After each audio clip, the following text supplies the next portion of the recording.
Theatre Studies, Embodied Poetics, represented by Amy Russell here, and the Drama School Mumbai, represented by me. This little gang of 4 co-curators are very pleased to have you guys back. Many familiar faces, welcome to the ongoing conversation that is allowing us to figure out how to think of theatre, transcend theatre, do everything that comes from the roots that we all know as community into this great unrehearsed future. And today's talk is led by Mwenya Kabwe, so I will leave it with her. Welcome one and all. Just quickly, if you go to the Drama School Mumbai's website and you look at Unrehearsed Futures there, you will see that every single talk is put up, the video recordings of, and Falguni, who runs these and holds space for us, writes these beautiful reported pieces, which are about 3 or 4 pages that kind of summarize, but with mindfulness and meaningfulness, the conversation. In case you don't have time to listen to the whole 1-hour conversation, you can read the reported pieces. And there's a whole season of talks from last season, and the season of talks from this season is now building up and becoming quite the body of knowledge. So leave it with you. Mwenya, all yours. Awesome, thank you, thank you. Thanks so much for being here, everybody, particularly in light of everybody's COVID pandemic contexts. I know that many of us are taking immense strain under the demands of the pandemic in our homes and communities and with our students and colleagues. So I really want to just say that up front and thank you for making the time to be in community with us today. So this, those of you who have been to these sessions before know that the 4 curators are questing in some kind of way. And through this questing, we have the honor and privilege of inviting our friends and colleagues and networks to be in conversation about a range of things under how we respond to these new and evolved and old circumstances we find ourselves in as practitioners, educators, artists, thinkers, all of that. And so the conversation today has come about out of a particular quest of mine that is similar to Jehan's, I think, in that I'm interested in how the skills and tools and techniques of theatre and performance get leveraged and adapted into a range of different settings. And one step back from that, I find myself asking, how to train, who to train, what kinds of legacies of training to think with and through. And then one step back from that, I think about how these legacies are identified, how they're adapted when they migrate from one context to another, how they're practiced, of course. And then a step back from there leads me to ask questions like, what exactly are we talking about when we put terms like decolonial and theatre and performance and pedagogy together? So out of all of that musing, I have invited 2 very dear friends of mine, Kyla and Manola, to be in conversation with us around this stuff and to help us think about decoloniality in our context by example, if you will. And this is through Kyla's work as one of the founders of a brand new, beautiful school called the Johannesburg School of Mask and Movement. And many of the other co-founders are here as well. And also through Manola's work as a somatic practitioner who works through a range of different feminist and decolonial pedagogic tools. And how we're thinking this is going to go is that they will introduce each other. And then I will open with the question to each of them. And then we'll open it out to the floor soon after that, and then come back together and they will ask each other a question. And then we'll open it back out to the floor. And that's the kind of loose format, but we'll also see how this goes. Again, those of you who have been know that it's like, the idea is that we are thinking in community and together. So at any point you have a contribution to make, a question, a comment, put it in the chat, raise your hand, and we'll put it in the mix. So that format is really very loose. Yeah, that's my preamble. So I'm going to ask Kyla and Manola to introduce each other, and maybe starting with Manola. Okay, so the topic is serious play. So we've started with a bit of play here, and we've got each other to write little notes, which I'm going to read to you. I'm reading Kyla's note. I'm a theater creator and a homemaker, caring deeply about the earth and the interconnected relationships between people and ecosystems. I believe in a just transition to a more sustainable future where life, human and non-human, is valued above profit. I am moved by the potential for theatrical processes to inspire hearts, radicalize minds, and mobilize hands towards a more empathetic and caring world. I am powerfully drawn to choral work. I enjoy experimenting with the endless possibilities for play within an ensemble, where there are no leaders and no followers, but rather a hive mind of hyper-present performers. I also love to make masks and puppets to take outside and cause a ruckus. So, thank you, Kyla. Thank you, Manola. I wouldn't have anyone else introduce me. It was beautiful. And I will introduce Manola. Manola is currently spending her time writing poetry, a play, an article on breath and trauma, teaching, analyzing dreams, whale watching, sea dipping as much as humanly possible, as well as co-holding the Matrixia spaces for being amidst the pandemic these days. She likes talking to experimental traditional healers who enjoy working through performance in different ways and collaborating with visual artists and musicians and historians. She is inspired to continue to find new ways for our hybrid subjectivities to emerge, and she thinks it's important for questions of decolonial interest and transformation to speak together. Lovely. Welcome, both of you. Divine. Thank you. Thank you. Great. So I want to start by asking Manola if you could kind of just open by sharing some of the particular questions that you work with and through.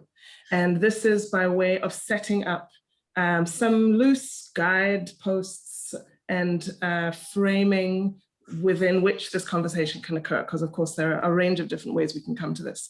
So that's my opening question to you. If you could just, tell us what some of the key questions are that you have churning at the moment in your work and in your practice.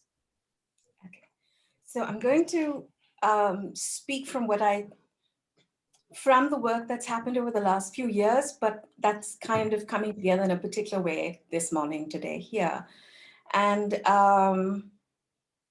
since we were talking about physical theater, and then embodiment, and then pedagogies, and then thinking around the serious play, one of the questions linked deeply with the question of decolonization is the question of what happened as dehumanization, and also then the dehumanizing of the body and the dehumanizing of the mind in various ways, and being extremely mindful of what Manola-Gayatri talks about, that the question of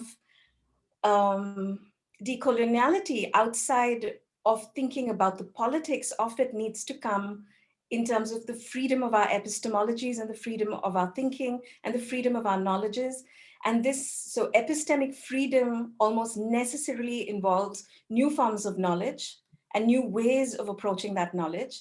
And it's my sort of strong, and I think a lot of us who believe that these knowledge forms have already sit in the bodies of performers and performance traditions, especially in the South. In the global South, there are also philosophies tied in with those knowledges. And somehow this epistemic freedom that's sought as part of the decolonial question is deeply linked with this relationship to practice in the body, and finding a way to open up that cellular wisdom that belongs within tradition, but is also present in memory. And finding practices that unlock that, to say that just in the context of questions of decoloniality, I like Eve Tuck and Wayne Yang's work that decolonization is not a metaphor. They say that we cannot talk about it in terms of academics, only, you know, it is a question also of land, which for me comes back to bodies and how we see them. It comes back to, Mwenya, your work, Afro-cartographies, for me is deeply feminist, queer, decolonial, in ways that I think it should work. For me, that's another exemplar practice of the work, which I really love.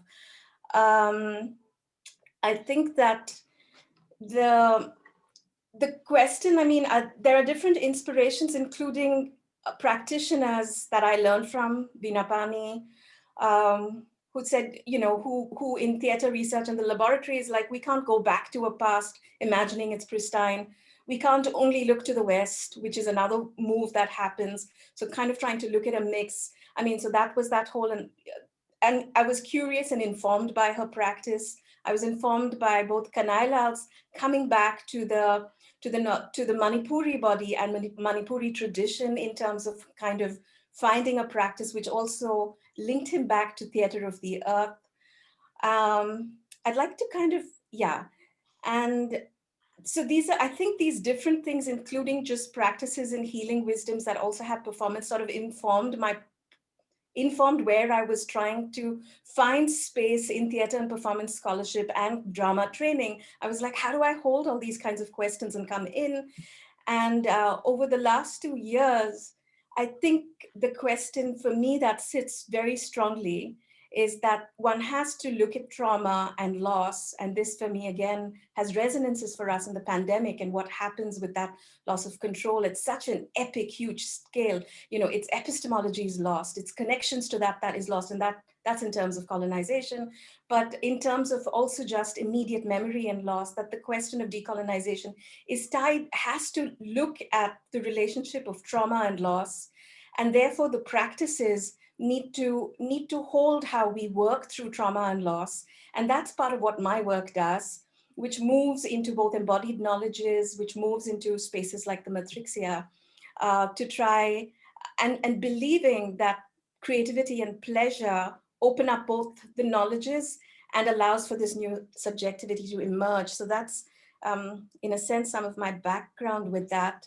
And to say that when we say physical theater, we've discussed this in our preambles a lot, the nomenclature and the naming of both traditions and people. And, you know, Amy also talked about, I think she mentioned Susan as coming up with certain of the practices. I mean, she can say more about that, but kind of revealing some of those histories, which is one part of one kind of scholarship's work. But the other for me is also about just naming and where does a practice sit in the practice and how important are names. The whole first conversation happened without me mentioning any of my teachers. But connected to that in terms of saying physical theater is this other interest within academia, which is with taxonomies and classifications, and how the cultures of the global South really escaped those. So you have scholars from the continent saying, but you know, Sanskrit theater is actually dance drama, you know, and African theater is not just storytelling. And we have huge articles and scholarship work that where the lens of even drama and theater is inadequate for these forms that are already mixing. So to just, I think if we're speaking about the languaging, I wondered, would we call this really Mwenya making space for Manola to be curious about Kyla's relationship to Lecoq? You know, like how do we name the talk? Which for me is about making space, coming from all our multiple histories, for me comes back to the relational. And which was why I was really excited when Kyla took me through like a Lecoq exercise on our first meeting. And that went into my body and opened up my spaces to listen. And which is what I did a little bit this morning again, before I came to sit here. And to say that, just as an offering, that I do keep coming back to my breath and to my table and things outside the screen. As I register that everything that we hold in our heads and talk, if we're not paying attention to what's happening to our body, creates a stress. So I keep trying to come back to it as well. So I'm just doing that right now, and I'm going to pick up a brush and paint and catch my breath while I listen to the next bit. Yeah. Thank you so much, Manola. I feel like the invitation to get your paintbrush and paint and your coloring pencils and your yoga mat out while this talk is happening is very wide open. It is anyway, but it might be worth it to have that said up front and explicitly. Beautiful, thank you. There's so many things there that we must circle back to as we proceed. Kyla, I want to ask you a similar question, actually, which is about what some of the questions are that you and your co-founders have been asking yourselves in these early stages of developing your new school. Thanks, Mwenya. I'd like to also just start my little section with a couple of acknowledgements, if I may, because I think they're important. I first of all want to acknowledge my co-collaborators in the room, Daniel Buckland and Mindeli Zondi, and Roberto Pombo, who's not in the room, sadly. He wishes he could be here. I'd also like to acknowledge my elders and teachers, some of whom are in the room, some of whom are not, in physical and movement theatre, some even who I have not been taught by, but I still consider elders, and that I have learned this practice from. It has come through them.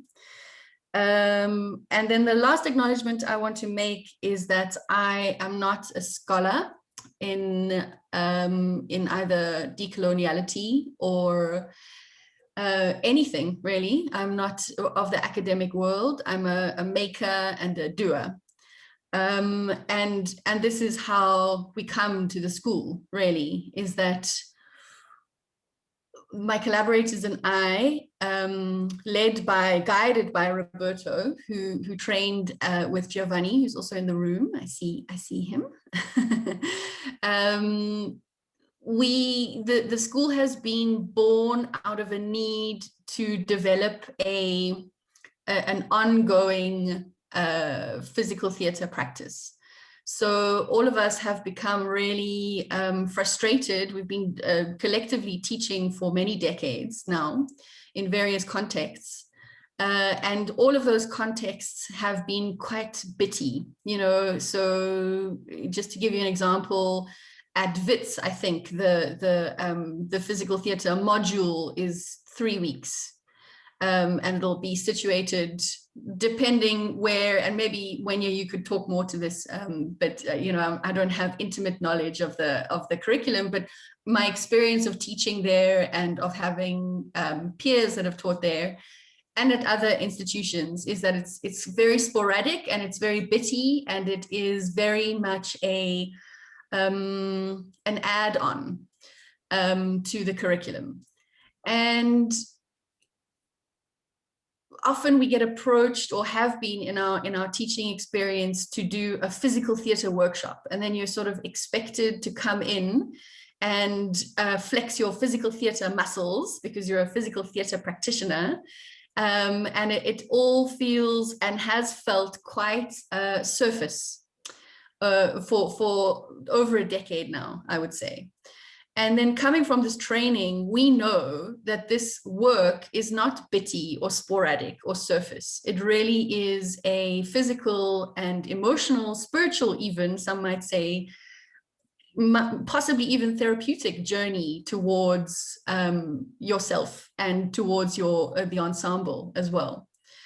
And so we really, Daniel and I had tried to institute a kind of weekly training session for theatre professionals to come and move together and make things together. And we did that over several years. It was called Le Club, and a performance came out of it called Swarm Theory, which we can talk a little bit about if there's time.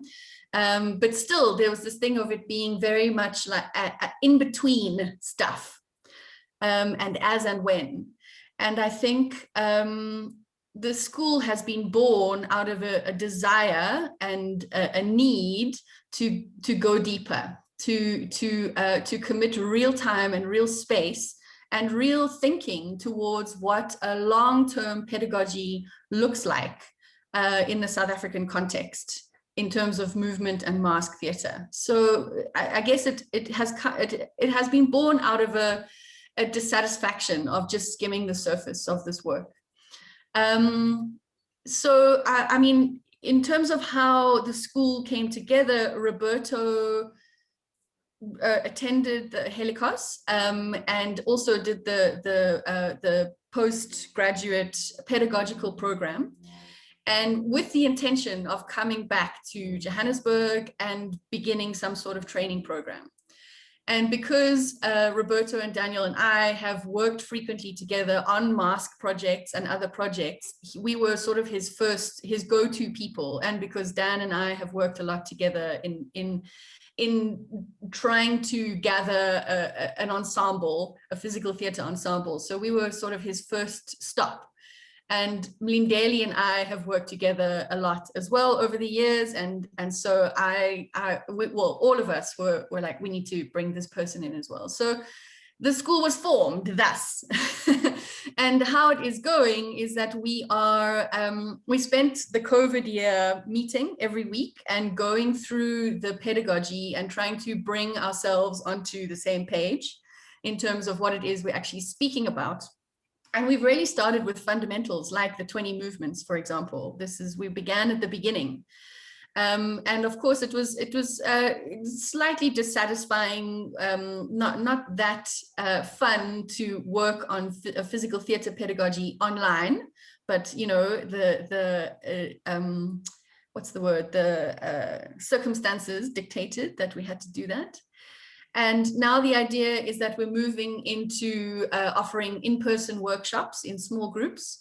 And those workshops will get longer and longer until we can offer a full year program. And I feel like I'm getting away a little bit from the questions. So what questions are arising during this process? Sorry.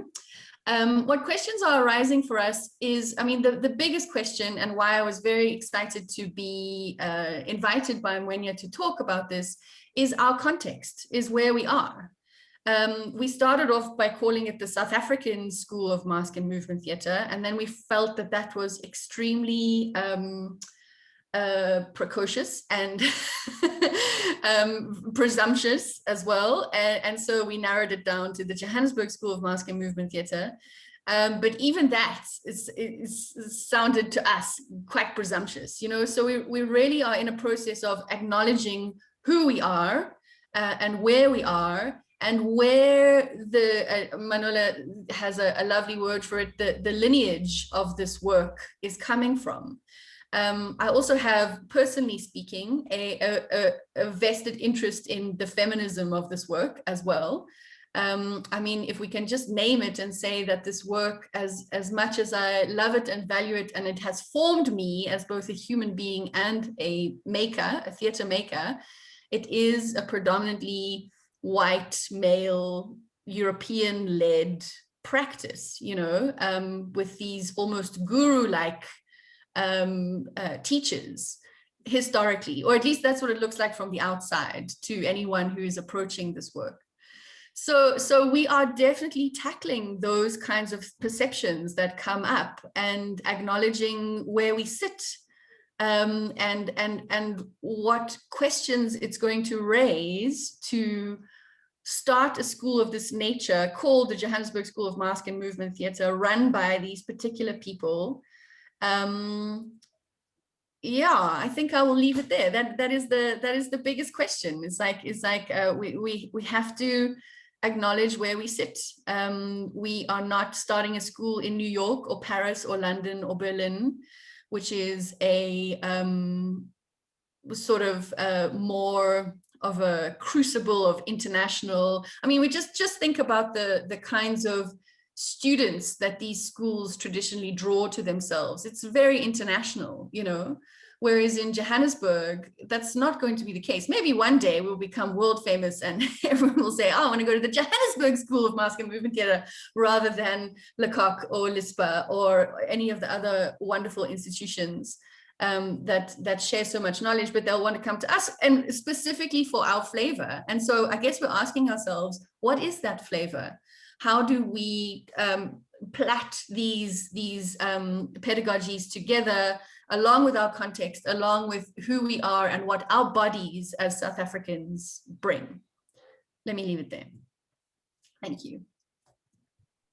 Thank you. I love these metaphors on the table already, flavors and plaiting, and makes me think of ice cream and getting my hair done.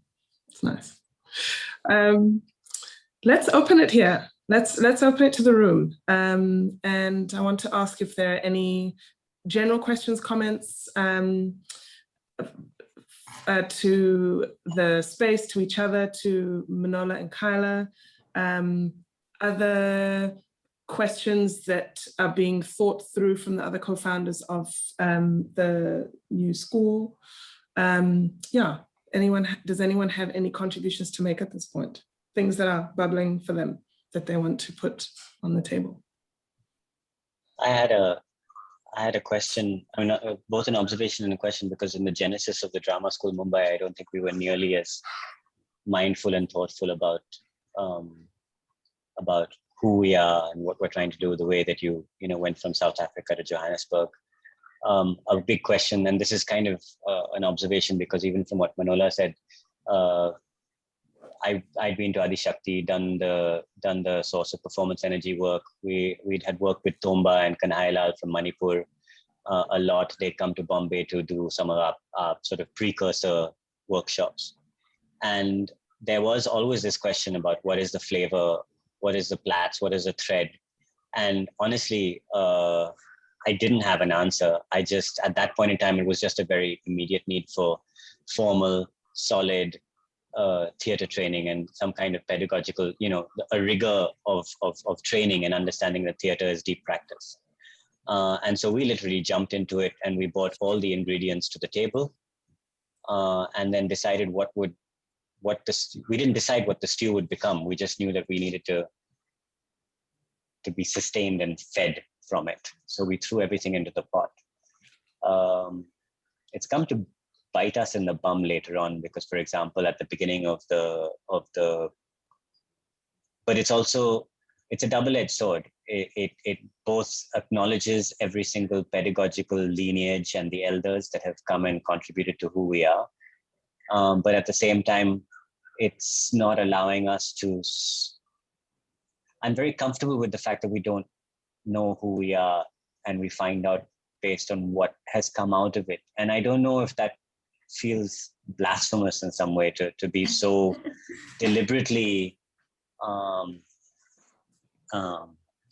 unconcerned by it. But I think that's the observation, and I'm more interested now actually, because I think of Mumbai as a crucible space like New York and London, etc. But I also realized that, like, in our school, we've got all of these European theater pedagogies. We've got a lot of the physical theater work. It's all happening on bodies that are cosmopolitan bodies in India, in Mumbai, I guess. But I lament the fact that we don't have some kind of a strand going back anymore to, say, Kanhailal's work, or the work in, say, Kudiyatam from Venuji, for example. And these were things we were playing with in our prototype courses. How can we mix the tradition into the contemporary? How can we bring this in there? But that has gone for sure. It's not there anymore. And I don't quite know how I feel about that.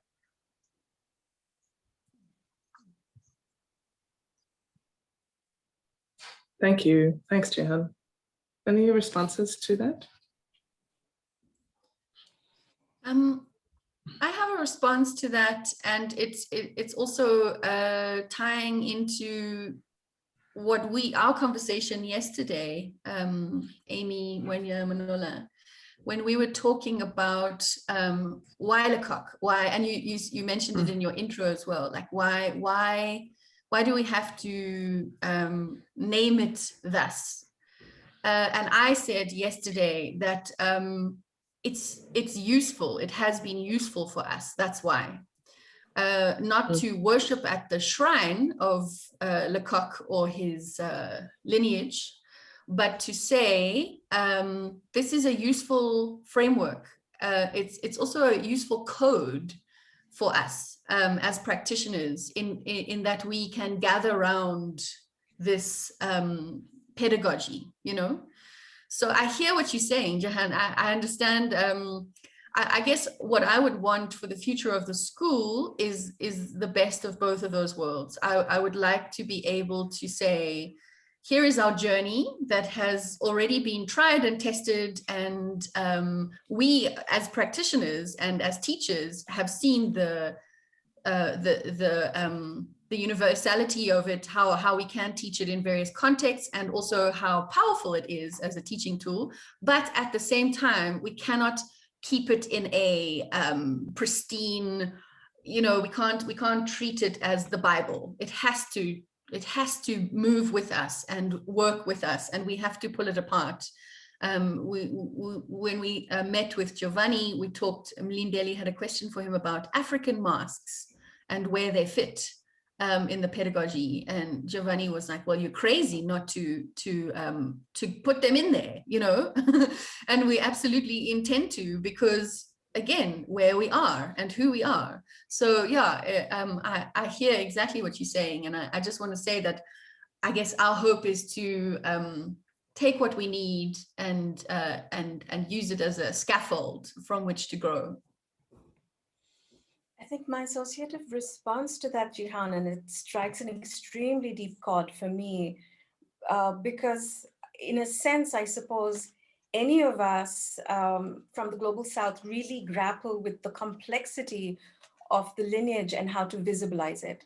And the visibilizing of a lineage that, I mean, also coming, which we're not quite sure how much of it we actually inherit or really know to speak of. I mean, there's that question too, right? Like, when are you blessed by the guru to speak? Because you're not sometimes, but you have been informed by this. And I think the kind of deft move of the drama school to just claim the name of this is the drama school of Bombay or Mumbai and start, and then sit 7 years later with this, be in a space where you can sit with the complexity of the question in terms of the pedagogy, it sounds to me exactly what needs to happen and what needs to be done. For me, that's a decolonial pedagogy question. It's not to answer it and then create a homage of lineages, but it is to sit maybe sometimes with what will stay as a discomfort,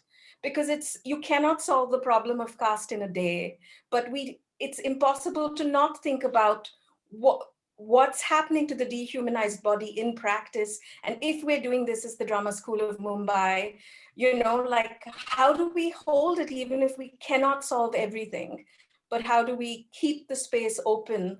And how does that show? And I think always in practice it does. It shows in work, which is what keeps transforming us and our lives and the city itself. And to also say that when you spoke about this need that was felt, I also just think about Mumbai and, you know, the Bombay industry, and about like the milling population of everyone in India that's there. And I think about how necessary it is to have this lab that becomes at least like your practice becomes a space of connection and of sanity and of making sense, and not just feeling precarity, and not just feeling the existential crisis, or what am I doing? Am I performing brilliantly? Am I the best actor in Bombay now? But to have a community that's just kind of holding, in a sense, the emerging subjectivity of the contemporary performance practitioner. And I think to sit with some of that weight and that depth, including figuring out when can we call Tomba next for a sound thing, or how do we speak back to what Veena Pani has said or what somebody else said, or if an actor has come having done tal work for so much, you know, where does that pedagogy that's already in their body, how does it find a language in? And of course, through exercises, it does. But for it to not just be personally dismissive, but to take on the epistemic weight of a lineage and legacy, and how to, in a sense, create inside people the permission to do that. And that is, I think, the epistemic freedom that Ndlovu Gacheni talks about. Where do you give yourself permission to visibilize and own your lineages and your legacies in the creative way that doesn't tie you to them, but allows you to be present to the becoming future, you know? So, yeah. Manola, can I ask you to share, if you have a ready link or something to pop in the chat, reference to Gacheli and the work that you've been referencing? I can just put his name down. It's a book. Perfect. Yeah. But I'll do that. Yeah, I can do that. Thank you. Lovely. Does anyone else want to come in at this point? Thoughts, questions, things that are percolating for you? Resonances with your own teaching work? Mli, please. Welcome everyone. For me, most of all, to respond to the question that has been asked, is that I'm looking at how Jacques Lecoq looks at the world, and as a poet, as a performer, as becoming a poet, and very being observant to your own world. And that's where your first point of finding your own poetry to create work. And I realized that also coming from your surroundings. At South Africa, the question is we always had between my colleagues, we've been asking that, yes, as much as Jacques Lecoq is like very European kind of centered guy, but in his practice, we find a language and a universal kind of a language that speaks throughout, because somehow his practice came after the World War II came into the place. And I can imagine how they were grappling of like reconstructing themselves as a community through the landscape of politics and economy and all that. I find that also in South Africa, in the state that we, after post-apartheid, we're still finding ourselves in that sense. And for me, the language is encoded that the body speaks, and how you see the world is come as a coded form that is within a unique performer. I cannot move like Kyla, I cannot move like Roberto, I can only move by myself. And somehow that is influenced by my surrounding and how I relate to the world. So we find like the coding, like we find lines into how we can express that. But now we have to find our own color and dimension into that through that is informed from our surroundings. So I'm actually looking at the ideas of rituals, you know, like ritual, as I practice rituals, the world is coming from like a closer guy, you know, and I was looking at how we look at the masks that can come into Africa that is like, they're very ritualistic, and how can we bring that as our own flavor? So we're constantly asking ourselves from our past, our present, and how we look at the world, the perspective, and try to find the universal link within that. And I think I was always drawn to the people who are practicing Jacques Lecoq's pedagogy and physical theater, in the sense of like the work kind of draws you in, and you start asking yourself, what is it in a sense, and then how it draws you in as a practitioner. And that's how I got to La Club, into finding and exploring those ideas. So, but the initial thing is that the coding of who you are and how you move uniquely brings, it gives you like a starting base of some sort. Then you start finding the code within that. I don't know whether that makes sense, if I can answer to that question. So I'm thinking the answer to the brother is that also people who are coming to practice in that school, which is good that in the moment they didn't try and decide this is who we are, but also looking at that the product after they practicing can give you a little glimpse within that, because as teachers also you come in with your own code. We cannot teach the same, even if we're teaching something, the same course, but the way we devise it, the way we deliver it to people is different. And I think that can be another code of looking at it. Okay, this is it. I think I'll leave it there. I don't know what else to answer. Beautiful, thank you. Kyla, were you going to come in? Yeah, Thanks, there's so much. I mean, in what Manola and Jehan and Lee have now said. First of all, I love this thing of just starting, just go. That is exactly what I was trying to say with my acknowledgement that I'm not a scholar. I'm a maker and a doer. And I absolutely believe that these are things that cannot be figured out purely theoretically or intellectually. They've got to be on the floor in collaboration with your body in that moment. So I love what you were saying there.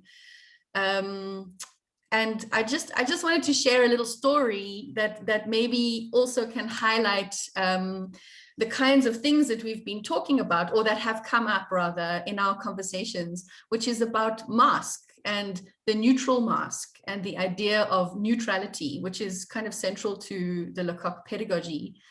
And we're really having to confront that as a concept, you know, this idea of neutrality. I mean, for hundreds of years, neutral ballet shoes were pink, you know, and nobody ever thought about that until suddenly there were brown ballet shoes. And then it was like, well, who's neutral?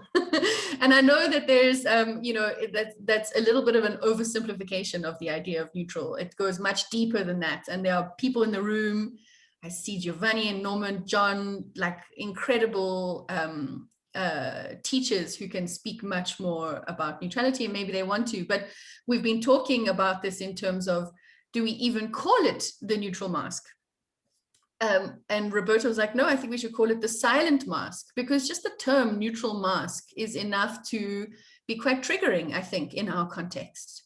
Or the quest. I mean, Lee was talking, I guess I'm thinking of this because Lee was talking about how nobody moves like anybody else. You only move as yourself. And what we are doing here is not trying to sculpt little homogenized chorus of drones. We are trying to make space for performers to emerge with their own poetic voice or their own theatrical voice as their own makers of their own things. And so we have to look very carefully at the idea of neutrality in that. And I mean, just we've had a long discussion recently about the mask itself. You know, is it a very Eurocentric mask? And we don't have answers. It's an ongoing conversation. I wish Roberto was here to talk a little bit to that. But I think that probably, and please correct me if I'm wrong, I wonder if those kinds of conversations that have been had in more global North classrooms, Lecoq classrooms, or, you know, we're needing to have those conversations now because we are on the move. We are on the move with this thing, and these questions are coming up. We are being confronted with them, and so we must delve in. Can I say something? Yeah. Please go ahead, Norman. Come in. Yeah. It's great that the neutral mask. That's what we say. The 20 movements. That's what we say. The question I have is, do we each have our 20 movements? Do we each have our own neutral mask? And then it's coming around like the silent mask. The neutral is a very unfortunate term, right? And I tried to call it a few years ago. Yes, here I am. I get into RP English occasionally because I know where we come from. I know where I come from. I come from the lower classes in England, right? I know, and it just bashes back to me occasionally. You see that I tried to call it the mask of reference once, and then people said, "What is that?" You see, I said neutral mask. Oh, neutral mask. Okay, right. So I tried to get towards, like you say, the silent mask.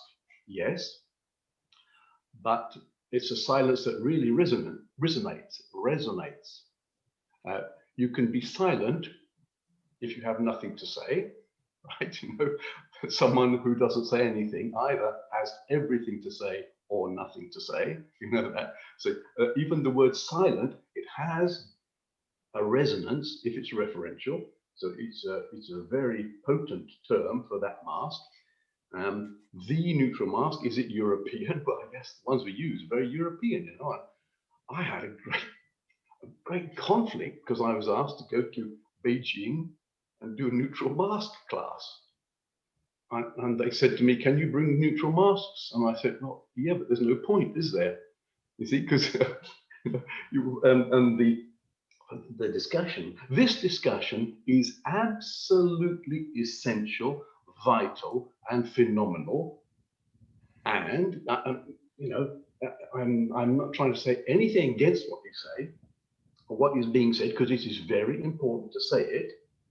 And, you know, if you are worth what you do, and not necessarily what you are, if you're worth what you do, then it is inevitably universal. So I'm trying to get back to this, the idea of neutrality. I love that term, the idea of neutrality, because it is only an idea. It is only a reference. We can never be neutral. Is that we can't.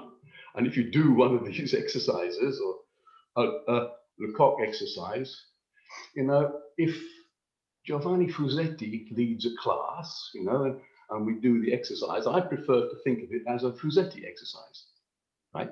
Because I remember Lecoq saying in a class to a student, don't move like I move like you move, right? So he was within this universality. I'm not saying anything against this discussion because it is absolutely vital. Yeah? And what do you call your school? Well, why not African school, South African school, Johannesburg? You know, everything has to be situated somewhere. Now I'm going on. I had a clear line of thought through neutrality, and now whoop, whoop, whoop, it's coming out in all sorts of ways. So the silent mask, the neutral mask, I called it the referential, the mask of reference. How do we call it? And do we each have our own neutral mask? That's the question in my head at the moment, see?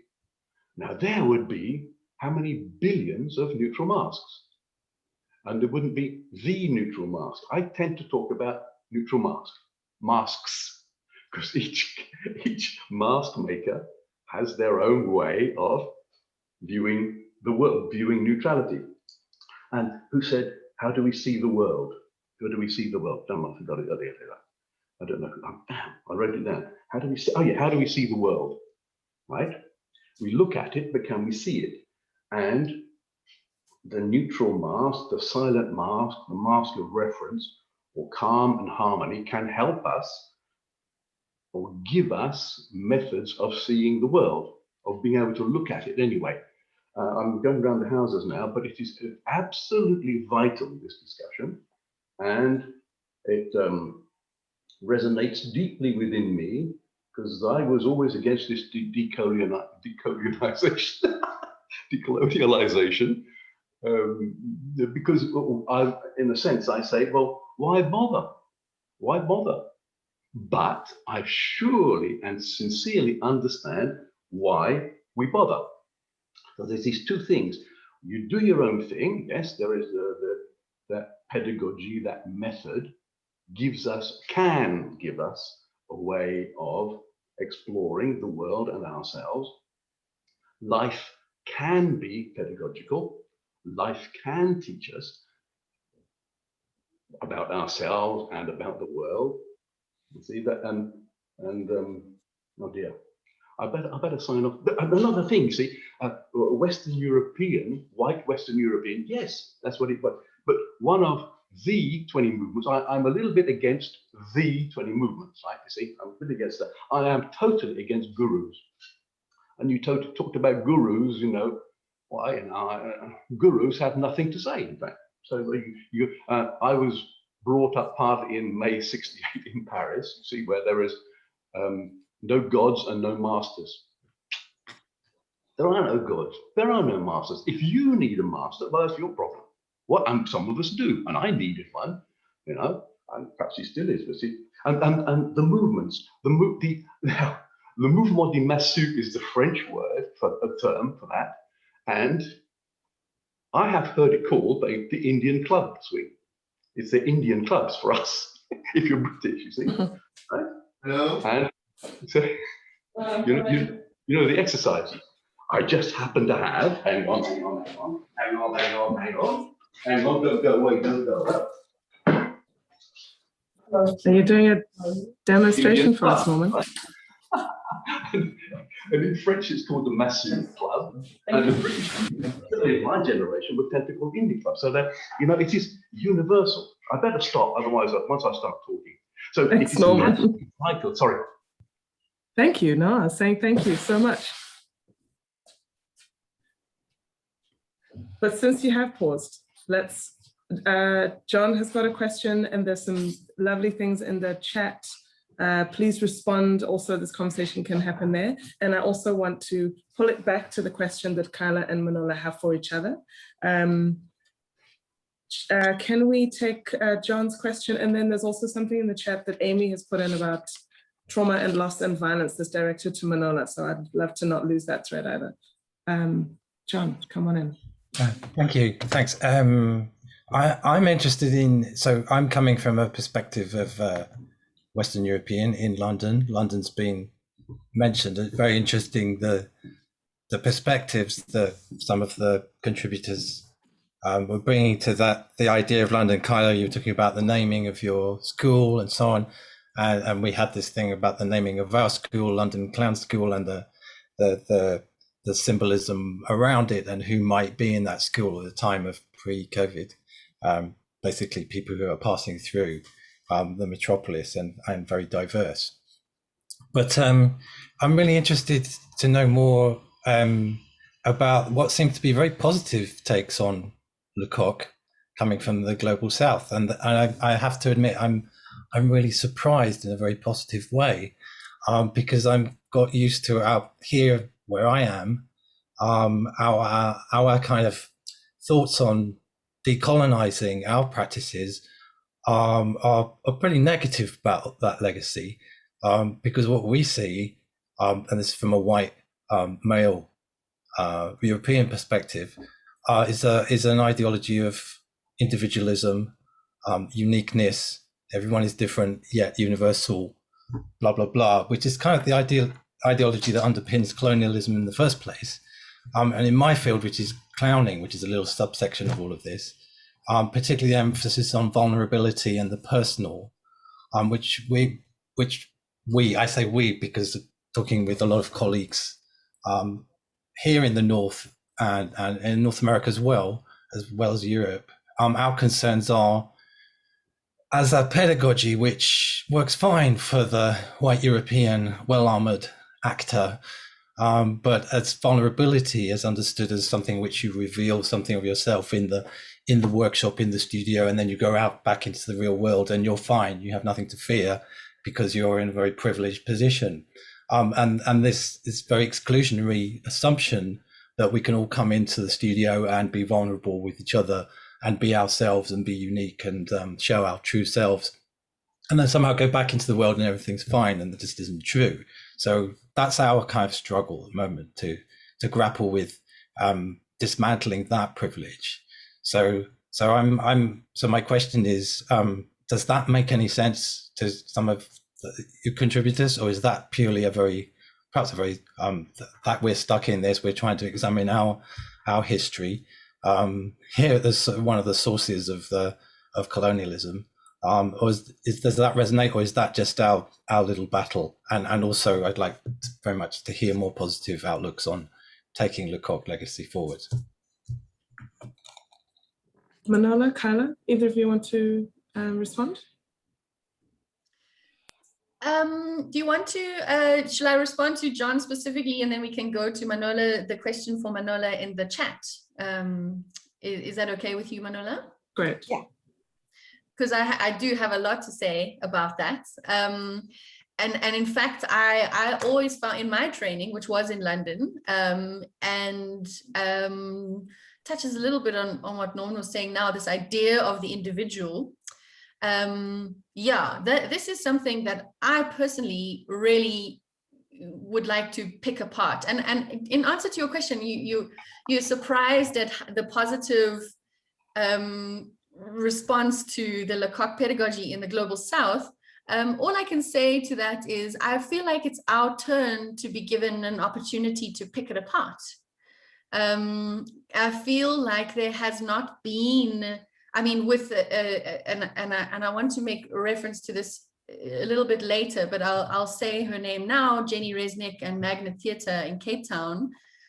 With the exception of those guys who've been going for decades now, and I think is the closest to the kind of school that we wish to build, with the exception of that, and possibly the lab in some respects, there hasn't been anything like this as that I'm aware of, certainly not in Johannesburg.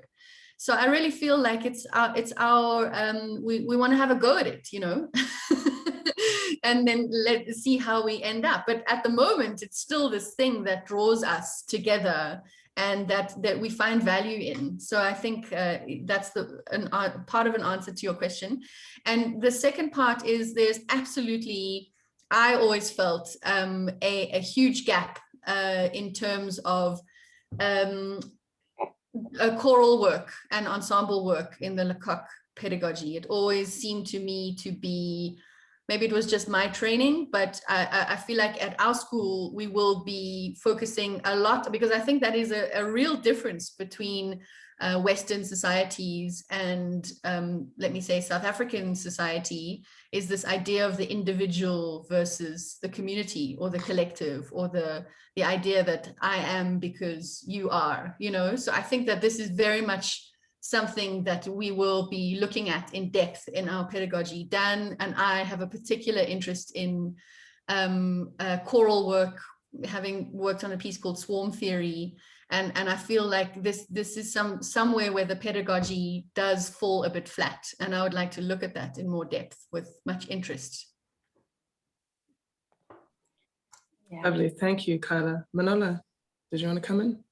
Yes, I think to respond back again associatively to the mix of questions as well as what I just saw, I've just been kind of giggling about, you know, the flavor, because it's like, what's a South African flavor? What's a London flavor? Because there was, I mean, there's the idea of the flavor, and of course in rasa that it's gut, and you know that it's actually a lot more than flavor. Because the flavor is in the gut, and that's the intestine, and there's just a lot more shit going on there, like literally and figuratively, than just this sort of ethereal thing that's in your nose and in your mouth. It's intense. And literally there's a lot of it that's quite shitty. So in the mix as well, or that's processing what one keeps and what one processing essence in multiple ways.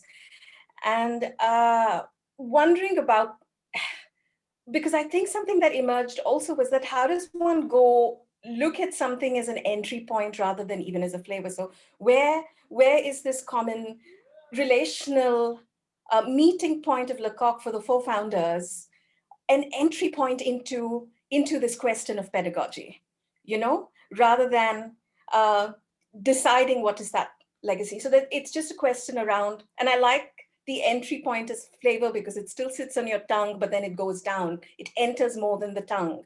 It goes back into the body. It goes back into everything else that must be rigorously dealt with and worked with through the body. And the neutral body, I wanted to respond back to that and to this question of neutrality, because when I started my research work on breath, it's because I thought that would be the most neutral thing to work with bodies anyway. I mean, that was my apart from wanting to look at the connection of body and mind, the other thing was like, it doesn't matter where I go in the world, everybody's going to have breath, you know? So there was definitely an interest in that. And Kanilal also was interested in the earth and the neutral body.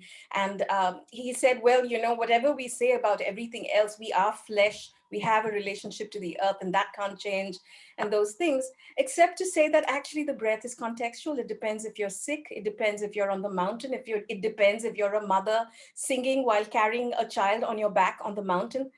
Context is so important there's for anybody. And I think coming back to these relationships in some elemental, fundamental ways is I suppose a part of the work and part of the practice. And it connects me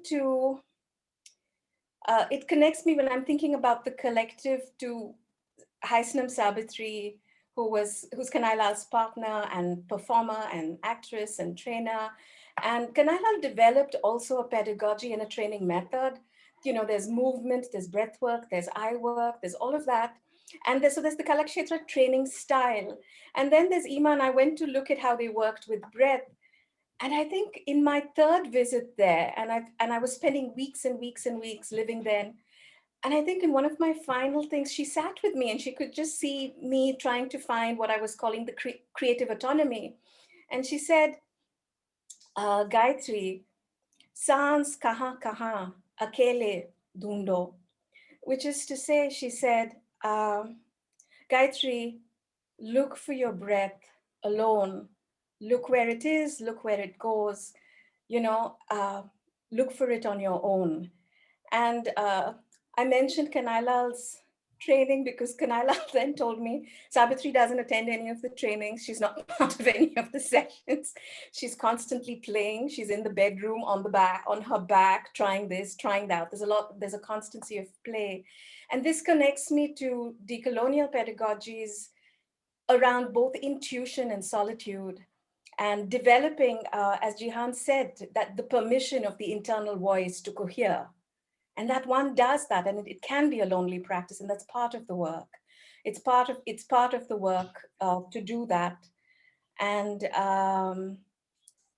yeah, and then I suppose come back to how does that come back to synchronicity and other things.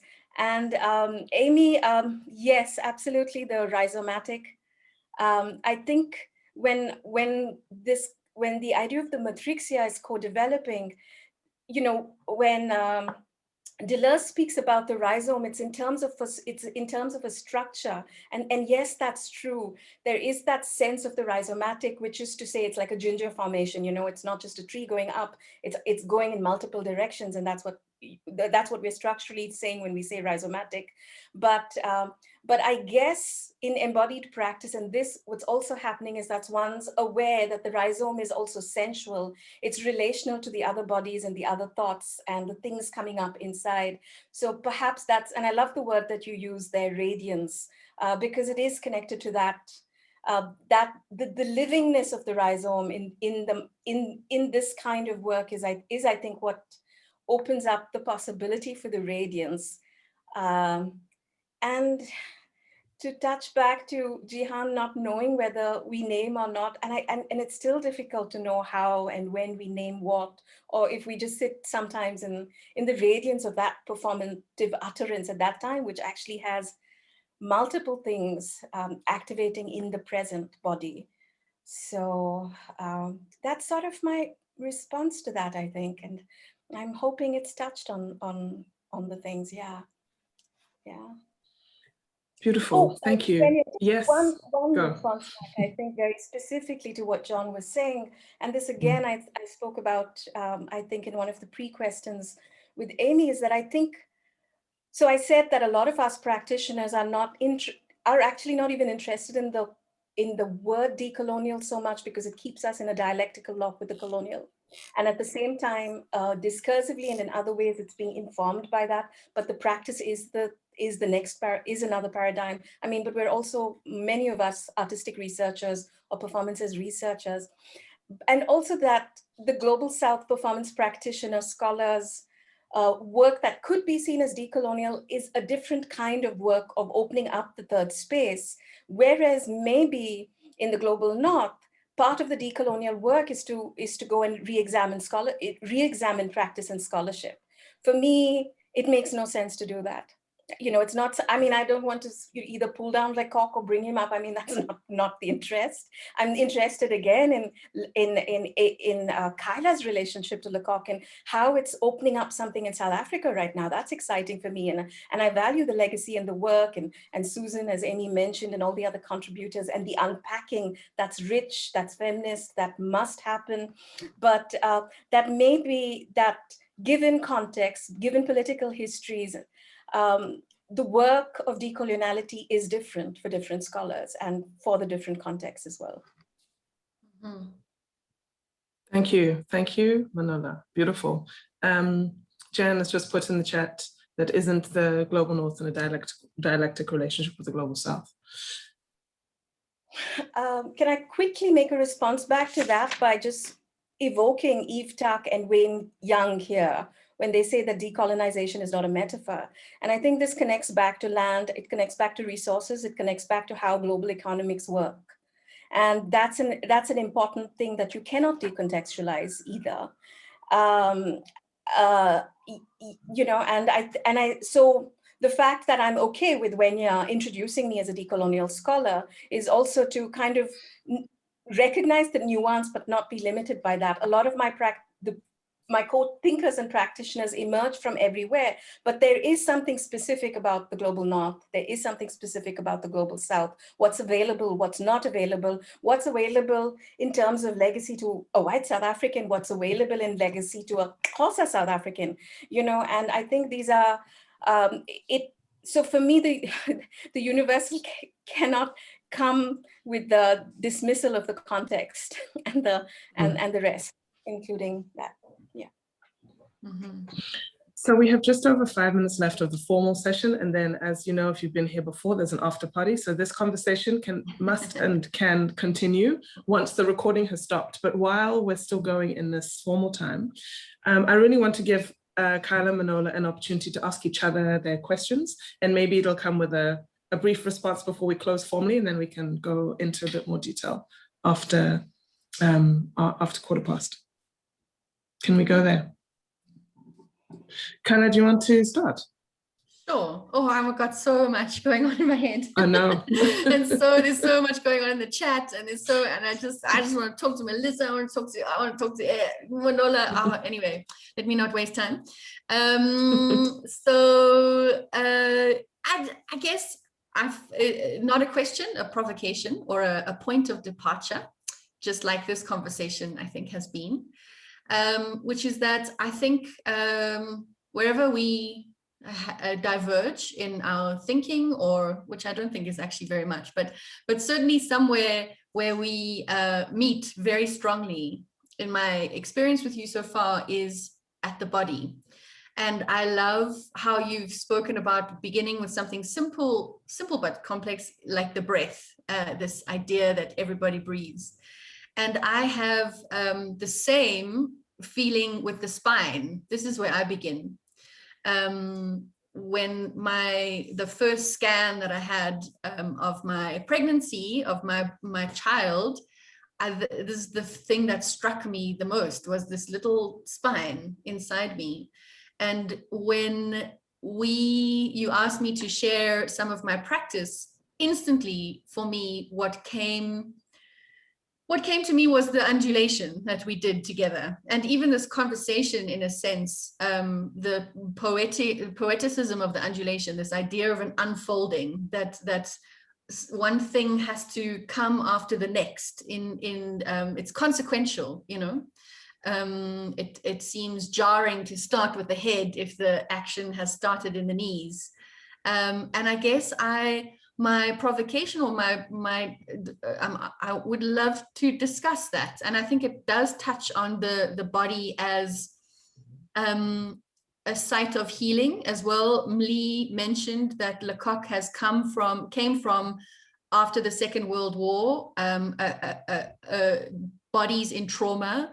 Jenny Resnick, who will put her MA thesis in the chat, but she also talks about this idea of, if I can just read it very quickly, I don't want to paraphrase it. I argue that my own practice, influenced by my 2 years of study at Jacques Lecoq, continued this tradition by responding to what I propose existed as a culture of violence in South Africa from the period of colonialism through the apartheid era. So she was also coming to this work as a response to a culture of violence on the body.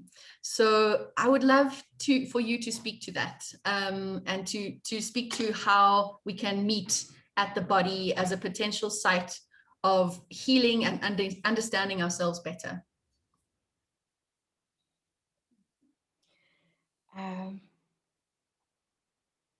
To say that I think we did meet, and we're sort of still in the meeting. And I guess my response is to say that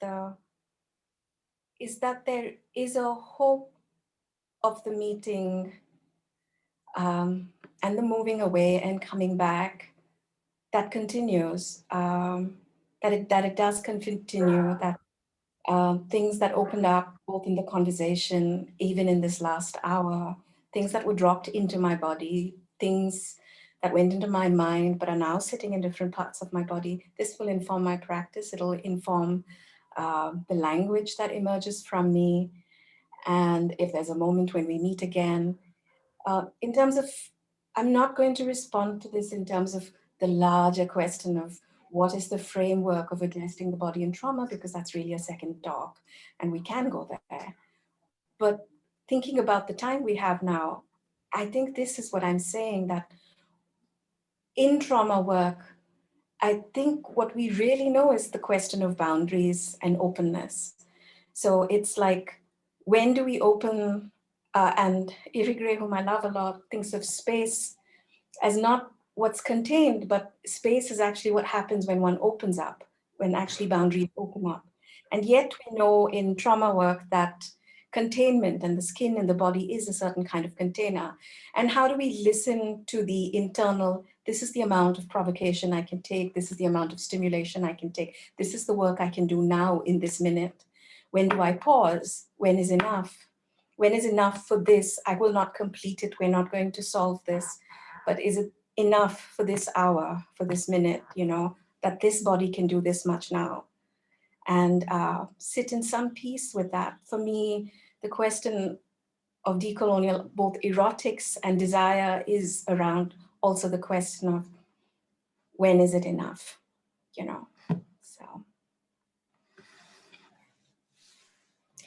This is a perfect place to pause so that we can formally say deep thanks and then continue as soon as the recording is ended.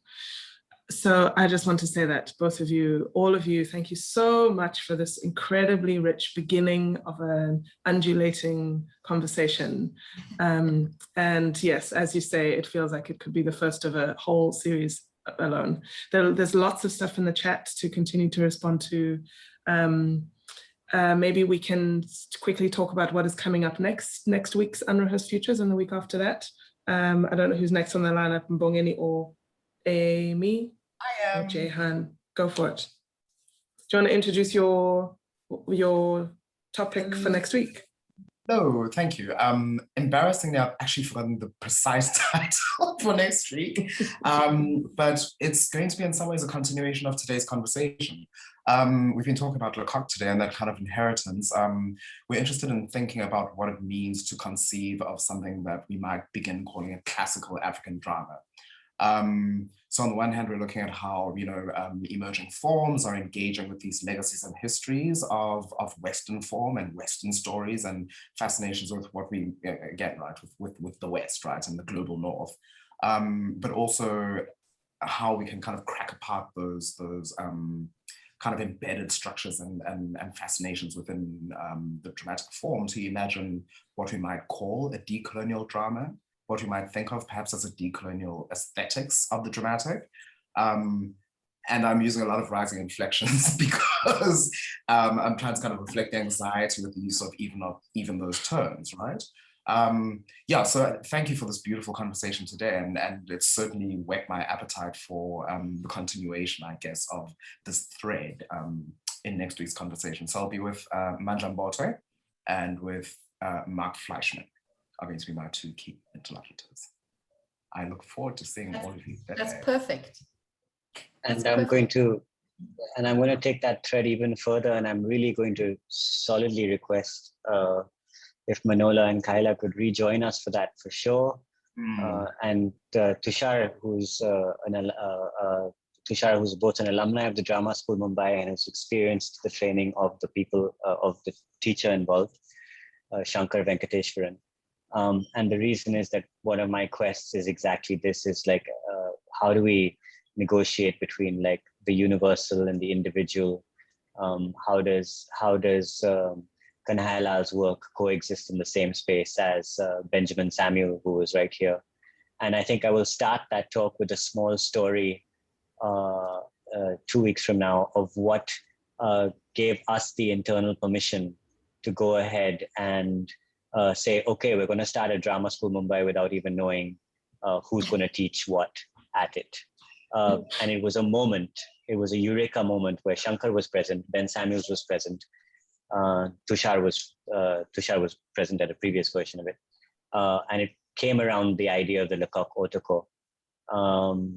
And so Shankar has moved on in his deep intercultural practice to almost say there are no universal truths anymore.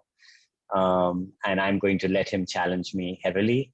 And I'm hoping that everyone over here will be part of that conversation, because this for me is part of a quest to see if we can have a rhizomatic drama school, a planetary drama school, a school that has, and Amy and I have spoken about this, but this idea of a banyan tree canopy with roots coming down at different places. So there is this ethereal in the sky thing, but then there are these rooted things as well. And how can this coexist so that, you know, there are 20 sites across the planet looking at neutrality, but each one is unique, but yet it's a quest for the same thing, or is it? I don't know. So that really is the conversation that I'm going to pursue very hard with Shankar 2 weeks from now, and I think I'm so looking forward to adding to the thread that Mwenya is going to take forward right now. So really, let's have an ongoing conversation and see you guys both next week and week after next. And one more thing, I don't know if Mwenya was going to say that, but we're happy to have you guys come in and buddy curate with us. And if there are people you want to speak to, if there are people you want to throw into conversation with each other and think that it would add to this ongoing conversation, just email any one of us. I'm going to put my email in the box, but I'm sure everyone else is going to as well. And pick a curator you love. It's not a popularity contest. And really go for it, and we will feature it all in. Okay, great. And I will, on behalf of everybody here, thank you very much. Awesome.